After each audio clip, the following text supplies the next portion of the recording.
दोस्तों, आज जो मैं बात करने वाला हूं वो सिर्फ एक मूवी कंपैरिजन नहीं है और ना ही ये सिर्फ दो एक्टर्स का नाम लेने वाली वीडियो है, बल्कि ये वो टॉपिक है जो इस वक्त सोशल मीडिया के हर कोने में आग की तरह फैल चुका है। इंस्टाग्राम रील्स हो या यूट्यूब शॉर्ट्स, फेसबुक के कमेंट्स हो या ट्विटर के ट्रेंड्स, हर जगह सिर्फ दो ही नाम घूम रहे हैं, बॉर्डर 2 और राजा साहब।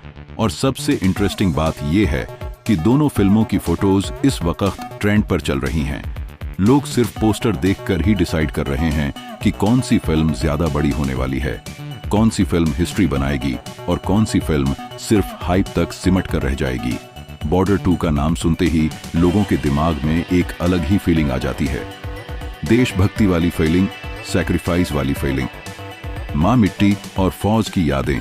और जब राजा साहब का नाम आता है तो वहां पिक्चर बिल्कुल पलट जाती है।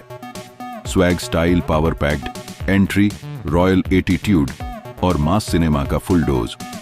और यहीं से शुरू होता है असली क्लैश, क्योंकि यहां सिर्फ फिल्में नहीं टकरा रही, यहां दो अलग सोच टकरा रही हैं।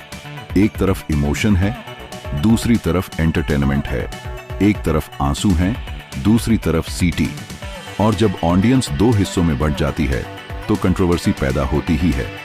जैसे ही बॉर्डर 2 का सॉन्ग और विजुअल्स सामने आए, लोग इमोशनल हो गए। कमेंट्स में लिखने लगे कि ये सिर्फ फिल्म नहीं है, ये यादें हैं, ये उन जवानों की कहानी है जो वापस घर नहीं आए। सनी देओल का नाम आते ही 1997 वाली बॉर्डर याद आ जाती है और लोग बिना सोचे समझे कह देते हैं कि बॉर्डर 2 का मुकाबला कोई नहीं कर सकता। लेकिन फिर राजा साहब का पोस्टर आता है और गेम एकदम से चेंज हो जाता है। लोग बोलते हैं, भाई ये मास सिनेमा है, ये सिंगल स्क्रीन फाड़ देगा, ये यूथ को खींच के ले जाएगा। और फिर वहीं से कमेंट वॉर शुरू हो जाती है।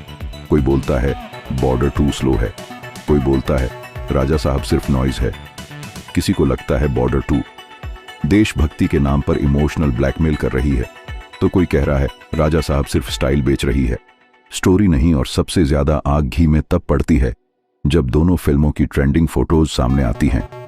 एक तरफ बॉर्डर 2 का इमोशनल फ्रेम जहां मां की आंखों में आंसू हैं, और दूसरी तरफ राजा साहब का रॉयल लुक जहां हीरो की एंट्री से स्क्रीन हिल जाती है। लोग फोटोज कंपेयर करते हैं, थंबनेल्स बनते हैं, टाइटल्स लगते हैं और ऑडियंस बिना वीडियो देखे ही जजमेंट देना शुरू कर देती है। यहीं से कंट्रोवर्सी और गहरी हो जाती है।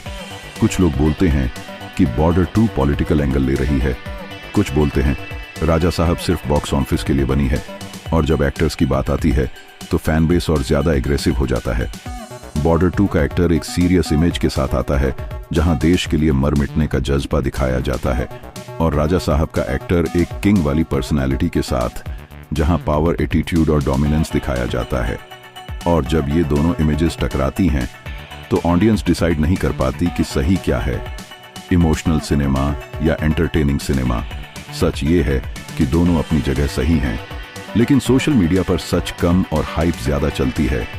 लोग एक दूसरे को नीचा दिखाने लगते हैं। कमेंट्स में लिखते हैं कि अगर बॉर्डर 2 नहीं देखी तो तुम देशभक्त नहीं हो, और दूसरी साइड से रिप्लाई आता है, अगर राजा साहब नहीं देखी तो तुम सिनेमा समझते ही नहीं हो। और इस बीच जो सबसे ज्यादा फायदा उठाता है वो है ट्रेंडिंग एल्गोरिदम, क्योंकि जितना ज्यादा लोग लड़ते हैं उतना ज्यादा ये टॉपिक ऊपर जाता है।